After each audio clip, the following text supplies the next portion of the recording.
listeners, I have recently released my YouTube channel called The Light. They are short inspirational videos to get you moving towards a greater you and a better life. New episodes come out every Monday and Friday, but only on YouTube. You can go to the show notes to click a link to get yourself directly to the channel. Please like, subscribe, comment, and share. Thank you so much and enjoy. Hey everybody, it's Tommy Canale and welcome to Before the Lights podcast, the show that tells you how they made their mark. She's a well-renowned vegan chef that is creating a better world, one dish at a time. The head of an all-star panel of judges on the new vegan competition show, Peeled. An environmental and animal activist who is fiery that also has a spiritual soul. Please welcome back to the show, my friend, Chef Josie Clemens. Josie, how are you and welcome back? Oh, Tommy, I'm so good. Thank you for the introduction. I'm so glad that we know each other well enough for you to be able to intro me like that. Got to know you just a little bit, and since the last episode we had, and people, please go to the show notes. I'm going to put a link there if you want to hear about Josie's journey and Hell's Kitchen and all about Peeled. Go listen to that first episode, because today we're going to talk kind of like we did on the first show, but more in depth on food, and we're going to educate people on good food. How's that sound? That sounds incredible. I am at your service. Tickle the brain here. When you hear the word food, what comes to Josie's mind? Honestly, just pizza. That's the first thing. Italian for me, pasta, pizza. So we're in the same boat. When I hear the word food, that's where I go to. Okay, well, when your brain thinks of pasta, do you like envision red sauce or white sauce first? Red, automatically. Okay, all right. I just made a bolognese sauce last night. My brain's definitely going there. What part of Italy is your family from? Do you know? Yeah, Naples and Sicily, Palermo. Do you have some Italian on your side as well? No. I have the Irish. So I actually just did my last 5-course dinner that I did at this event or this venue called Frame in Hazel Park, Michigan. It was the entire course every course incorporated potatoes. And so, but it's like in an elevated way. Okay. But every course, because it was about sustainability and showing people like the benefits of eating vegan, but also like minding your carbon footprint and not ordering these exotic ingredients. And so I made potatoes 5 different ways, and that definitely speaks to my childhood. Potatoes, pizza, and maybe like a casserole. Okay. All right. Now, I want to do this just as I wouldn't say an example, but maybe a test. Food is one thing when you hear the brain. But when somebody says the word vegan, where's the brain go to? Broccoli. Broccoli. Wow. I'm thinking my listeners are probably going salad. You know, I'm wondering where the brain goes when you go from food to the word vegan. I think it changes drastically. And what I want to do is get us to educate people on food and the word vegan correlate and our friends. I would love for the audience to be able to send in their response of like what pops into their brain. You know, this could be like an ink splatter where we can psychoanalyze the audience and get a greater understanding of how that difference occurs. We can do that on the post that comes from either my Instagram or Josie's Instagram. Comment on there on what your brain went to when you heard the word food. And then when I changed it to vegan, where'd your brain go to? We're curious. We want to know. We're taking a poll, and we're going to hold all the listeners directly responsible. Educate us. That's right. Us. Thank you, Tommy. Now going a little bit forward, Josie, because I'm not sure my listeners all understand this. So I want you to explain to them, what is a plant-based lifestyle? Well, I think that plant-based is different from vegan. If you ask a vegan, plant-based means that you're having a plant-centric lifestyle. It doesn't necessarily mean that your buying purchases outside of food don't incorporate animal products, it means that you're just focusing on diet alone. And that means plants are taking up probably 2/3 of your plate. So whether it's processed or unprocessed, it doesn't matter. It just means that you're consuming mostly plants. You're getting your protein from plants. Change a little bit, because here's where I think people get confused. What about Mediterranean? Is that vegan? Is that plant-based? What is Mediterranean? When I hear that word, I mean, I understand it, but I've talked to friends of mine that go, that all seems jumbled to me. Yeah, I think that Mediterranean could be a plant-based diet. Like if we start to draw out some Venn diagrams of like what it could be and what it could also not be.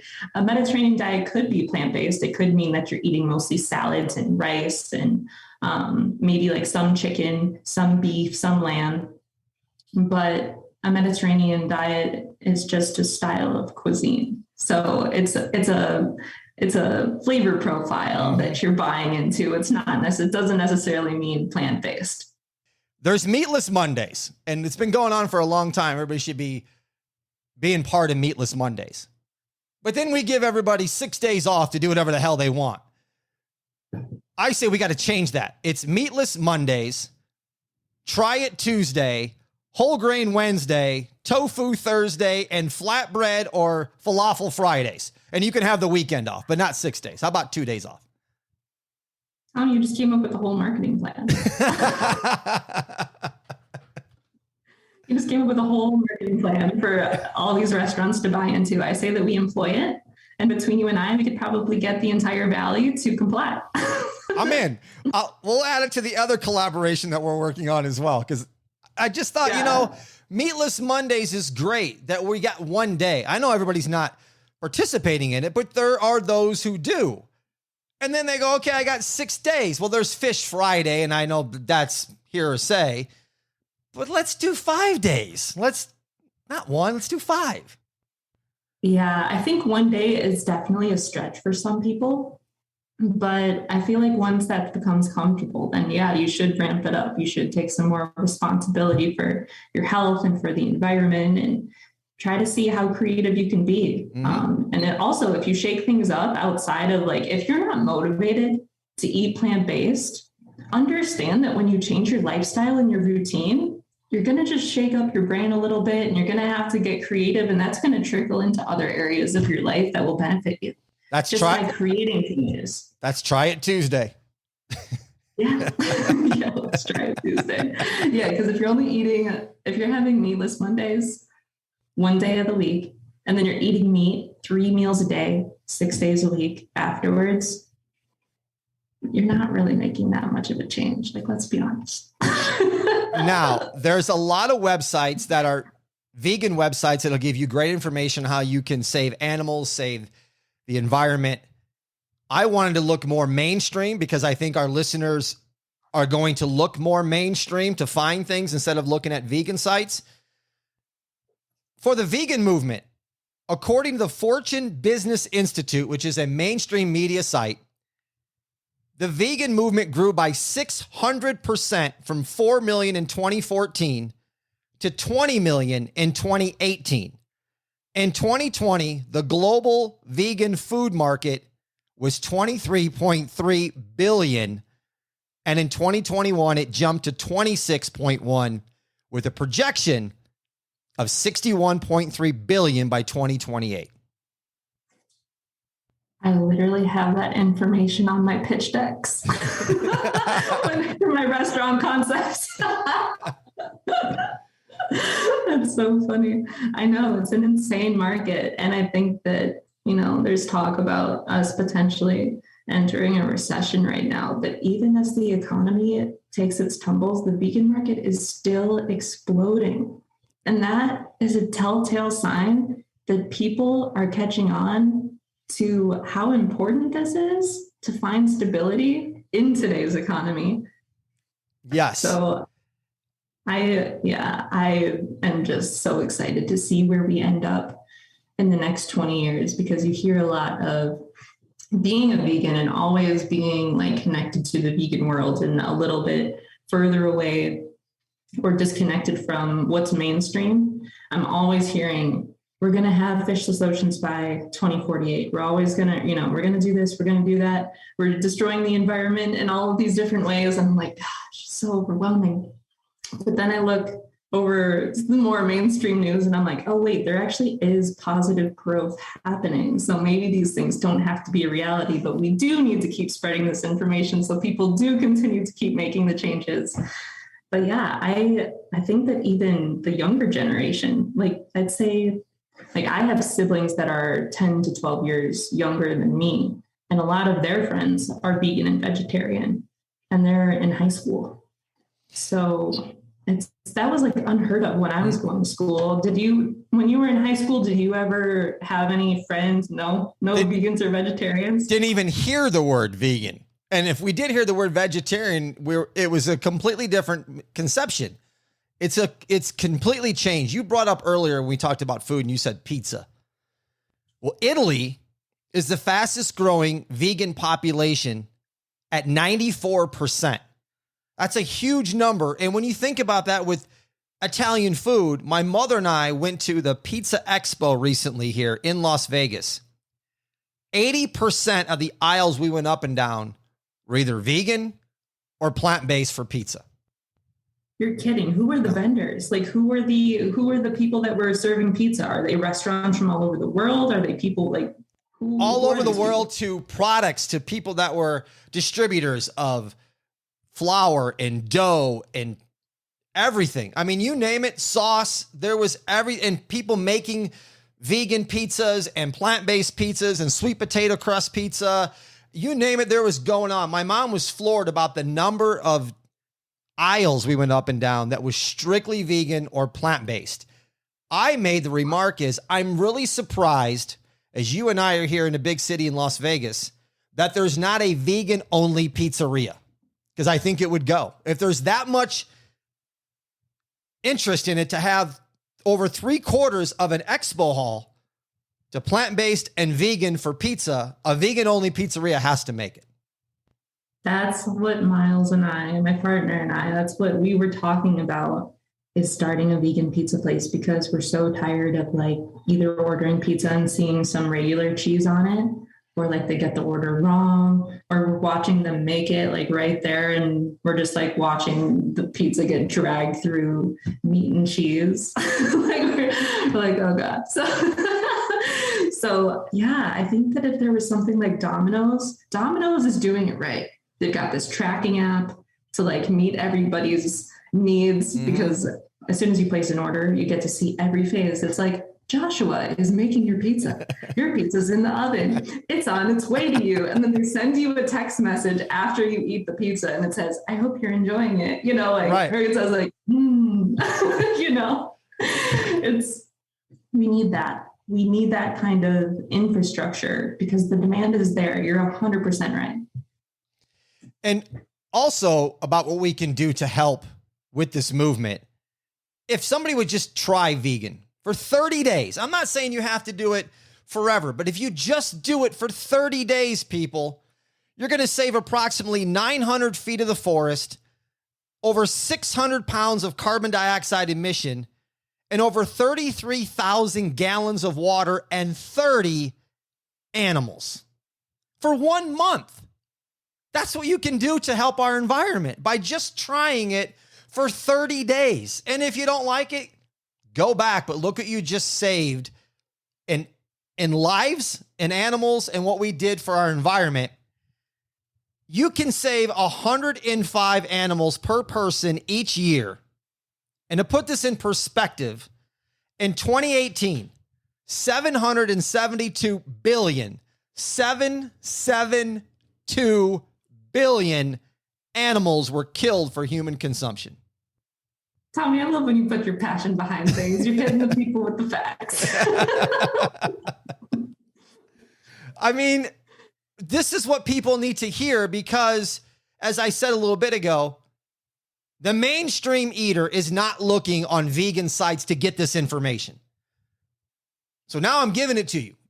I'm in your ear talking to you and I'm giving you the numbers, I'm not saying to wake you up. I'm asking you to do yourself, do animals, and do our environment a favor and just try this for 30 days. That's all I'm asking. Or your money back. Yeah. Guaranteed. And you'll be surprised what your health will change in 30 days. But that's all we're asking. Now. I said, call now and we'll double your offer. It's insane what 30 days of veganism can do to the body and to the psyche. I will say that if you're going to go vegan for 30 days, it's super, super important to eat foods that make you happy. Don't try to be the healthiest vegan right away. I personally ate vegan junk food for a year straight before I felt comfortable owning up to just like the fact that my brain is hardwired to crave indulgent things that aren't good for me. That was like a whole nother journey. But if you're going to go vegan, then just eat some great vegan burgers. Find yourself a great vegan pizza, Pizza 108 here in Las Vegas. You can go to Crossroads and get a nice pizza. You can also get some nice Italian food. We need to go sometime, Tommy, and get the bolognese there. It's great. There are some great vegan options, and you just need to eat to satisfy your palate and what you know at first, maybe. And then try to maybe make some vegan recipes at home. But be easy on yourself. Understand it's a lot of change, and just find the foods that they're here and they're accessible. Go on to Google Maps or Apple Maps and type in vegan food near me, and or Happy Cow or the Be Kind app. You'll find all the vegan options around, and then their hours, their menus. You have all of the access and the tools. And I think that you made a great point, is that people don't know to go looking for these things. Like until you're like fully vegan and you're fully bought into the lifestyle, you don't really know that these resources exist. Mm-hmm. So it's important to spread awareness about them for sure. And I appreciate you letting people know. Now that we have people's attention on this, and let's say they're going to start making food at home, coming from you as a chef, can you talk to them about what they should have in their pantry and how important it is to have a stocked pantry?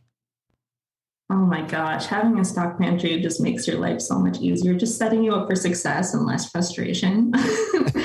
Instant Pot. Best $70 purchase you can make for yourself when you first go vegan. If you like warm comfort foods, just get an Instant Pot. Make sure you have white quinoa. You can buy it on Amazon in a bulk bag, or you can get it at Costco. Have some canned beans and some nutritional yeast because it tastes like cheese. You can blend it into cashews, which I also recommend having. And recommend having cashews and walnuts because you can soak both of these nuts. And in that soaking water, just dump it into your blender, blend the crap out of it until it's like silk, and then add in garlic, some nutritional yeast that you can get at Sprouts or Whole Foods, some salt, and any other flavors that you want. You can put curry powder if you want to make it more like a curry creamy sauce. You can put anything in that, but that is your base. It's cashews, water, nutritional yeast, salt, and maybe some garlic. Like that's your base. How important is to use spices? Oh, tell me. I mean, if you don't have spices, I have a question for everyone who's listening to this. When you cook a slab of meat, if you don't put salt and spices on it, how appealing is that? I mean, maybe if you have like a really nice cut of steak and you just use salt, you can definitely get away with that. But like butter, basting it in rosemary and thyme and garlic, like that's what we like when we eat meat. I can say that because I grew up with that and I crave that sometimes still, but I can make that with an eggplant. You can create a steak out of an eggplant. You can create a steak-like texture out of a mushroom. So if you get the similar texture, but then you apply the same exact cooking techniques to how you would cook a steak, I mean, you don't have to be a chef. You can literally take a massive head of broccoli, cut it in half, and pretend it's a steak and cook it in the same way that you would make a steak, and you will surprise yourself. You will surprise yourself if you sear that in oil, and then you also butter baste it with vegan butter, and you use fresh herbs and garlic, and then you finish it in the oven just like you would a steak. It's amazing. It's amazing. It's magic. Yeah. Crazy. And if you have dry spices, I'm okay with that. And I don't know if people are doing this, but if you have dry spices, before you use them, either rub them in your hand or put them on a cutting board, give them a quick chop, and then use them to get them to open up. If you're taking dry spices and just throwing it on something, and that dry spice has been in your cabinet, you know, that celery salt you've had in there for 2 years, it probably is not that way. Just do yourself a favor and invest in yourself and spend $100 on spices. Let's call each little container at the grocery store, buy organic. And let's say that each one is $10, get 10 different flavors. Get 10 different spices. Just make it real simple. $100 investment. You're going to buy clothes. Nope. Guess what? This week you're buying spices. There you go. There's the priority. Will you explain to listeners good fats versus bad fats? And what I mean by good fats is olive oil, avocado oil, nuts, seeds, nut butters, and then comparison to bad fats like canola oil, vegetable oil that has, by the way, people, no vegetables in it, sunflower oil. You know, those are bad fats. Thank you for saying that, because you never know. You never know. Yeah, I think that the healthy fats, I mean, so I went to the seminar in Saudi Arabia. It's the Lifestyle Enhancement Conference in Riyadh. This was this year in February. And I got to meet all of the vegan doctors. I shouldn't say all of them, but a large majority of vegan doctors who have started their practice not vegan, discovered veganism, and now preach that as a method of preventative healthcare and disease reversal for whatever it is that they're specialized in. And what I've learned is that oil, you could pretty much, even avocado oil and extra virgin olive oil, not to say that they're bad, but if you heat them, they actually become toxic.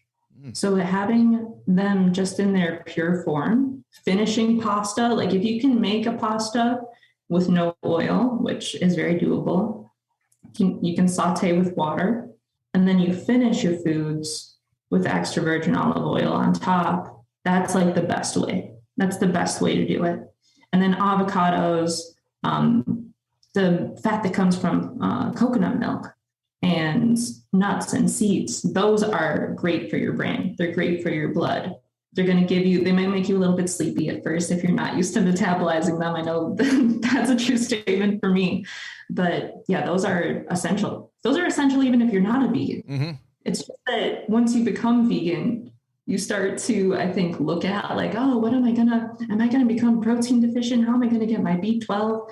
And then you start to look at all these things, and then you realize that you're missing all these vitamins anyways from your non-vegan diet. So I think, it just becomes a little bit more relevant when you go vegan.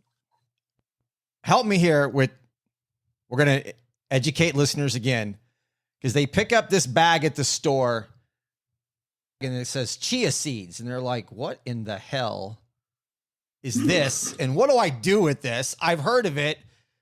Do I put it in my coffee? Do I put it in my oatmeal? What do I do with it? Chia seeds are fantastic. I'll let you take it from there. Okay, well, let's be really real right now. Let's get really intimate with the audience. All right. If you just eat chia seeds, you're just going to poop them out. No benefits. No benefits whatsoever. But if you soak chia seeds, then the nutrients become more bioavailable and digestible. So if you pour into, let's use non-chef terms. We're just going to use layman terms for the average person who maybe wants to spend all of 2 minutes cooking at home.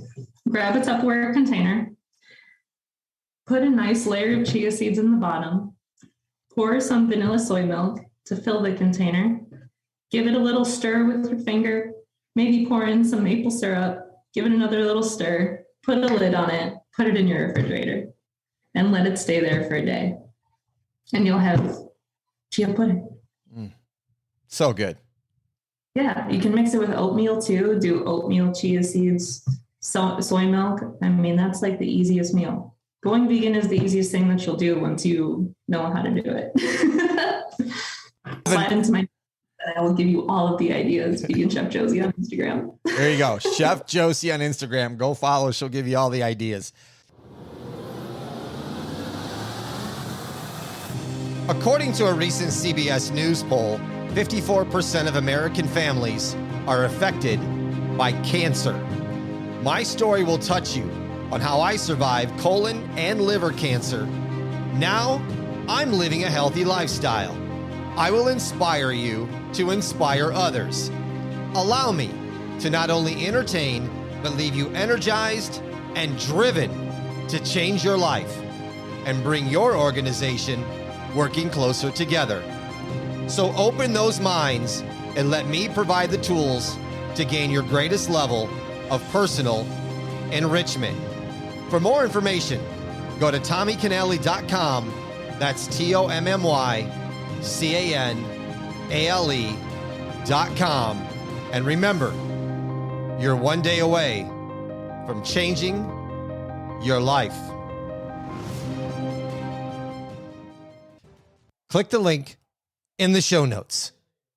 There's so many options, people, and that's what I'm trying to enlighten you on, that it's not salads. It's not just rice. There's so many different things you can do, like vegetables, portobello mushrooms. I just made a portobello mushroom cheesesteak recently. You can do that. Roast some garbanzo beans and use them as a snack. Josie told you how to make vegan cheese.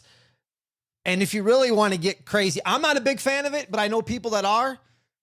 You can use jackfruit to make like shredded pork. And you can go into that whole different dynamic of getting that texture of shredded pork and getting that taste of with jackfruit.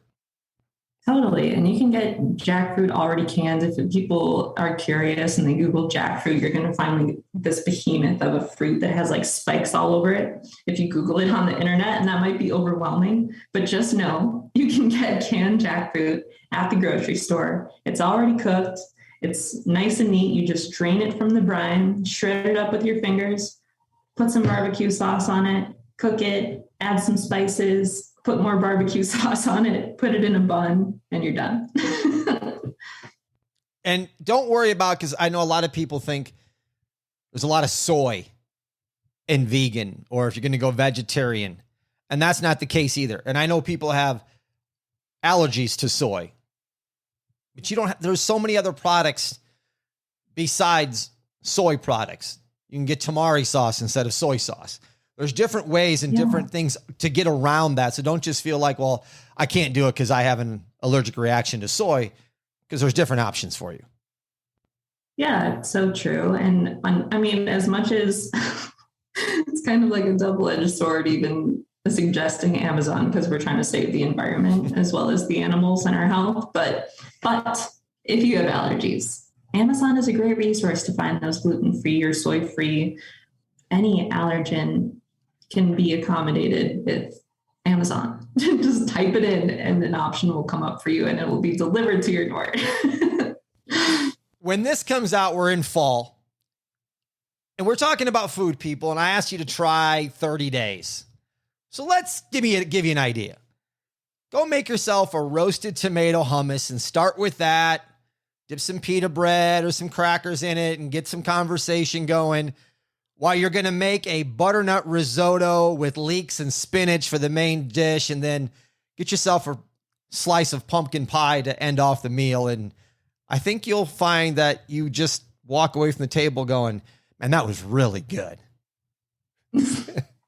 It's so true. It's so true. I think that people will find that they're more full too, because they actually ate nutrients. Mm-hmm. And that's what the stomach needs to register fullness, which is why I can eat an entire pizza and then still eat a cookie afterwards. So when we go to get pizza, we're going to have to get two, one for you, one for me. Because if you try to come after one slice, I'm going to be like, slice for slice or no. Josie, we talked about what plant-based lifestyle is. But now can you talk to my listeners about how plant-based can heal? Oh, well, in which way, Tommy, would you like me to talk about that? Do you want me to talk about spiritually? Do you want me to talk about mentally? Do you want me to talk about physically? Let's go physically. Let's go physically, because I think that's probably where the majority of our listeners are going to see the biggest change right away. Okay. Well, from my experience, I've found that after I went vegan, I had a lot of inflammation leave my body. My entire face shape changed. My face is much slimmer than it ever was before because I found that like my cheeks were kind of red and I kind of had a rounder face my whole life. But after I went vegan and kind of detoxed, it all just left. It disappeared after being like a health conscious vegan, not a junk food vegan, but a health conscious vegan for about a year. Now, I also did like a very heavy vegan treatment to help the toxins come out of my liver. I had this vegan doctor from China. She has like 26 certifications. She showed me like her profile and her portfolio of like these different patients that she had where she was curing their stage 4 cancer, curing it. And so she had this basically vitamins. They were developed by American doctors. They did not get the FDA approval. And so they're available in China, but they're developed by American doctors. And so I look at the ingredients of these vitamins and it's just organic fruits and vegetables. There's not a single preservative. It's just concentrated fruits and vegetables in these little chewable. And what she asked me to do for this detox is to fast for 12 days.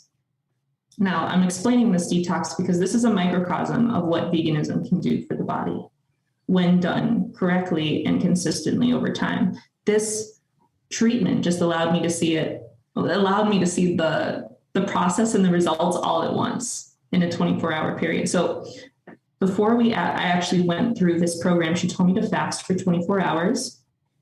I did it for, I think, 12, unfortunately. And then I came into her clinic where I was supervised for 12 hours under her care.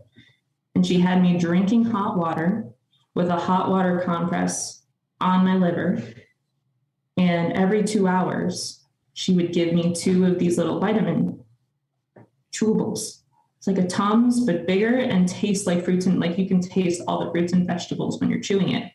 Now, while you're drinking hot water and you're fasted, and you have this hot water compress on your liver, your body is all of a sudden in the perfect environment for healing because it has hydration, a safe place to rest because you know that you're in the confines of a supervised area. So psychologically, you're at rest. And you have the 2 basic functions operating at a very high level. The 2 basic functions of the body, which is just to continue circulating. And, the hydration, I guess, isn't a basic function of the body, but it's what the body needs just to perform its basic duties.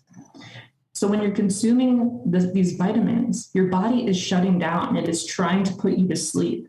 You're sweating. You're sleeping. She's waking you up. She's like, drink more water. Drink like every 10 minutes. She's like waking me up. She's like, drink more water. I'm chugging hot water. I'm just like pouring sweat in this lady's chair. She has this recliner chair with like paper on it and the paper is just soaked. I'm just going through it. I've known this lady for like 3 days and I'm just like so vulnerable. I'm so vulnerable in her presence going through this. But afterwards, she took my photo. She took my photo before I came and she took my photo after I left. That was when my face shape changed. Because all of a sudden I was passing the fluids and I was passing the stool also. And all of the toxins were coming out of my liver. And she sifted through, not to be so gross, but this is just the honest truth of what happened. She sifted through my stool samples and she found with water and just like collected the sediment at the bottom, neon pink, yellow, green, and like brown stones in my liver. And she said, these are the compressed toxins that create cancer. And this is what we got out of your body. She said, we could probably do this one more time and we would have less, but that's all you would really need to be completely cleaned out. And so that day, my face shape changed. The rosacea from my cheeks left. Like that. So that is when I decided to become a more health conscious vegan. I even think in the last podcast, I said it's important to become a health conscious vegan immediately rather than having the vegan junk food phase. However, being compassionate towards yourself in order to make that transition is important. That way you can get to the health conscious aspect. Because if you're making so many changes all at once, you have to be honest with yourself. If that's a big stretch for you, maybe being a health conscious vegan isn't the way to go immediately. But if you can, you will catalyze the process in which these toxins are going to leave you. And that will decrease the chances of you having heart disease, cancer, getting a heart attack, any kind of disease, really, because cancer cannot exist in an alkaline state. And so the more alkaline you can make your body, the more acidity that you can have leaving your body, the better. When animal proteins enter your body, there's an immediate reaction for your immune system to fight off this foreign animal DNA that's coming into your body. You're getting the nutrients, 100%. You're getting the nutrients from animal DNA. You're getting the proteins. You can't deny it. If you look at all the vitamins that are in an egg, yeah, they're there. But the inflammation comes from that fight or flight response that your immune system is flooding through your whole body because it's saying, hey, there's a problem here. This isn't our DNA. What is this? And that fight or flight response also shows up in our mentality and how we fight others, in the mentality that if somebody wins, then we lose. It shows up everywhere. So if we can rid our minds and our bodies of that energy, of that animal DNA, we are solving so many problems. Piggyback that with some more stats, because I love that explanation where you left it. We can help the planet. 1.5 acres of land can produce 375 pounds of meat or 37,000 pounds of plant-based food. Whoa. Let's back up. Did you say 1.5 acres? 1.5 acres of land can produce. So 375 pounds of animals, basically. Or 37,000 pounds of plant-based food. Let's do a calculation really quick. How many pounds of food do you think that the average, let's do a Google search. Hold on. How many pounds of food do you think the average American consumes? A year or a day? In a day. In a day. The amount of pounds that an average human consume, I'm going to say between breakfast sausage and bacon and a hamburger and chicken and roast beef, I'm going to say somewhere around 2 to 3 pounds of meat every single day. Okay. Let's be generous and let's assume, oh my gosh, I looked up the answer. I can't believe it. Let's assume that 100% of the food that people are eating is animal proteins, whether it's meat or cheese or dairy. Let's just say it's 100%. Okay. That's they gave me the answer in kilograms. It's 2.36 kilograms of food a day, which is 5.2 pounds. That's what the average North American consumes per day.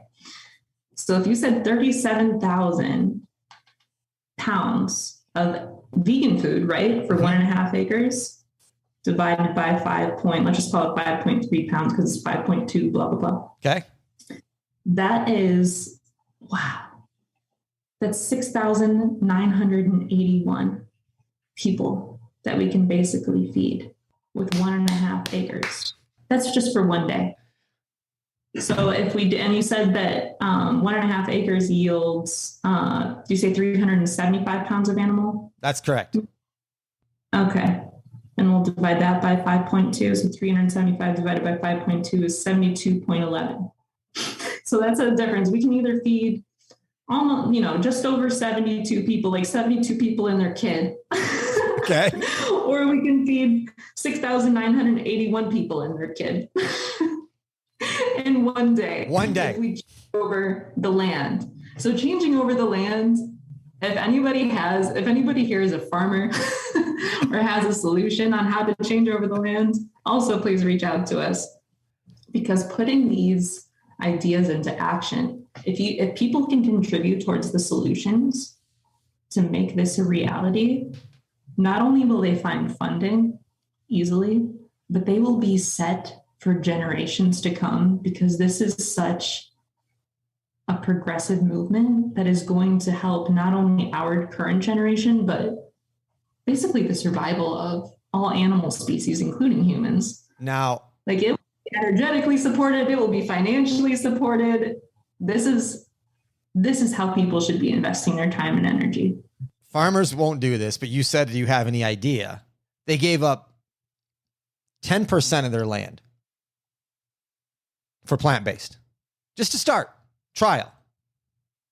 It probably would expand. They would see the benefits, as you just explained, and then instead of 10% of the land, it would continue to grow. Or maybe they start with 5%, but anything is better than zero. And basically what Josie and I are saying is grow it or don't serve it. I wish I could grow cantaloupes, because this is pretty much what I eat every day.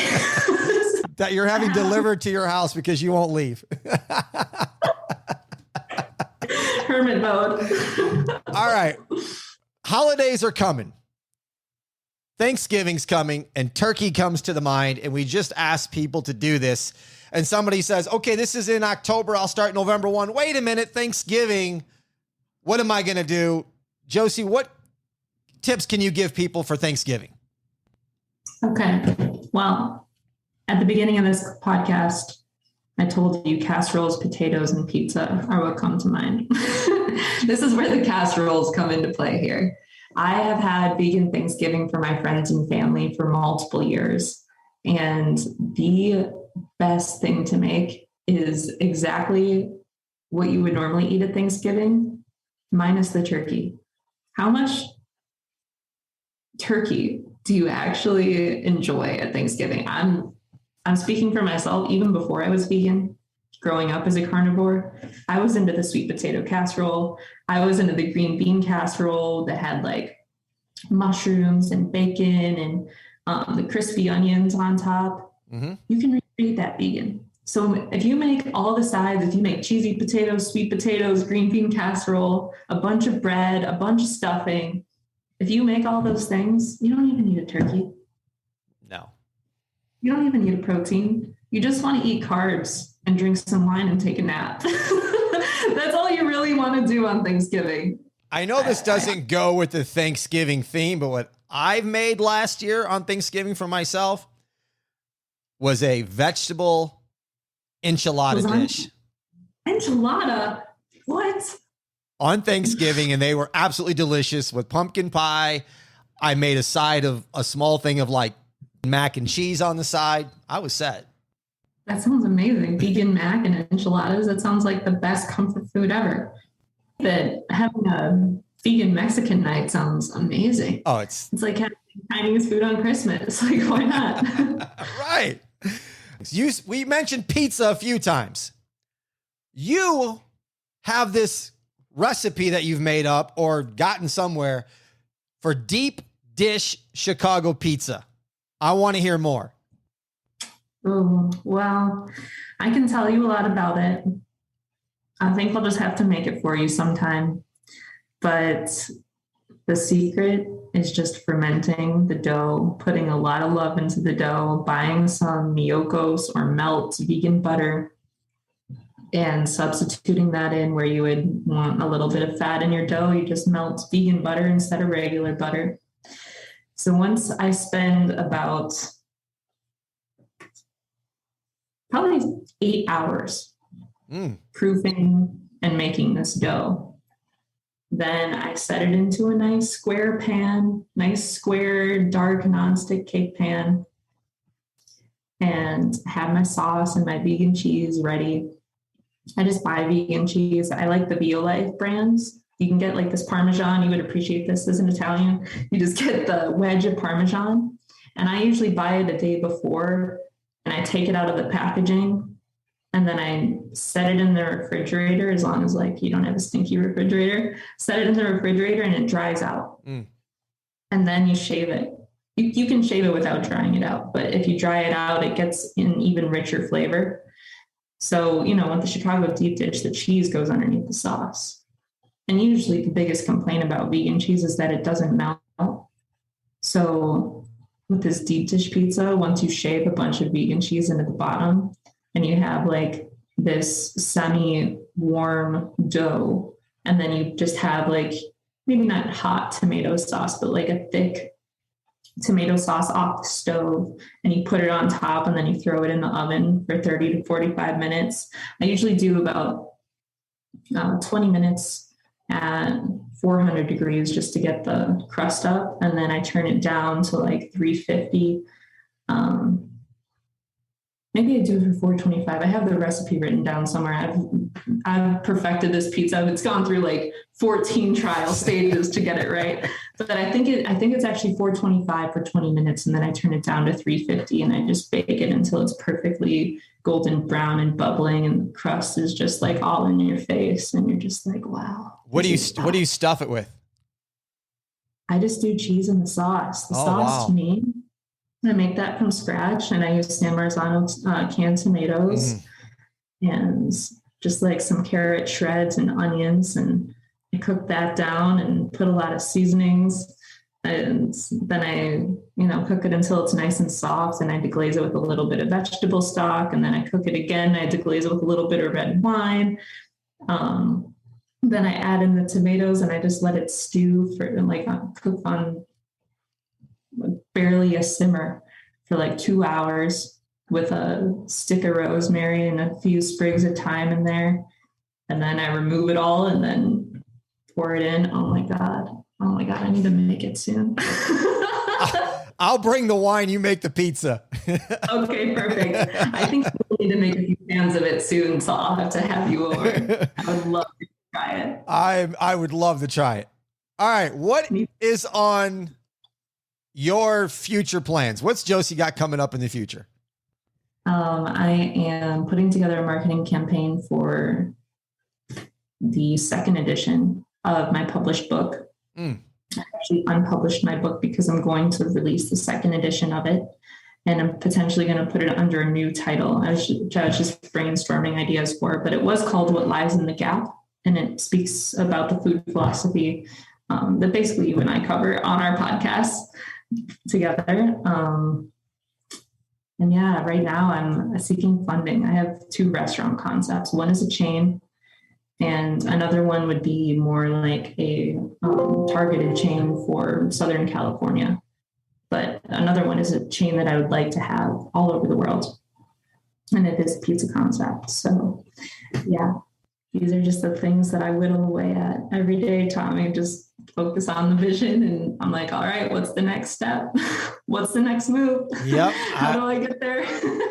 I follow you. So listeners, here's what we need. We need you guys to connect Josie and I to some people that have a lot of money and want to be investors in concepts, and we can help put their money to good use. Yes. And if you can connect us, of course, there's an equitable transaction for you as well. So make it happen, people. Let's go.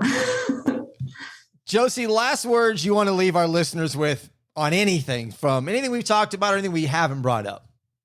Honestly, Tommy, the only thing that, I don't know if it's the full moon that's happening tomorrow or what, but the only thing that's on my heart when you say that is if you're feeling stuck, it's not too late. It's not too late to find a new path, a new solution. It's not too late to start thinking about your community and the next generation. And it is safe to lay down what you currently know to be safe to pick up something new. I think that these are fundamental things that maybe I've been thinking about for the last week, and I find really important when wanting to make any sort of lifestyle change, is knowing that it's safe to make that change and that you will be supported no matter what. Josie, once again, It's always fun to talk to you and have you on the show. I love talking to you and just bantering back and forth. Me too, Tommy. You're the freaking best. I appreciate you so much. Thank you for having me. Thank you for getting me all psyched up. And thanks for sharing your beautiful energy with everyone. Get the heck out of here. You are welcome. Go follow both of us on Instagram. It's at Vegan Chef Josie. At Vegan Chef Josie, and I'm at Before the Lights Podcast. And if you want to support the show, go to beforethelightspod.com/support.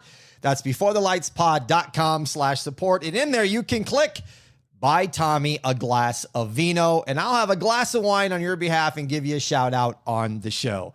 Thank you for listening to Before the Lights. I'm Tommy Canale. And until next time, everybody, I salute a chin chin.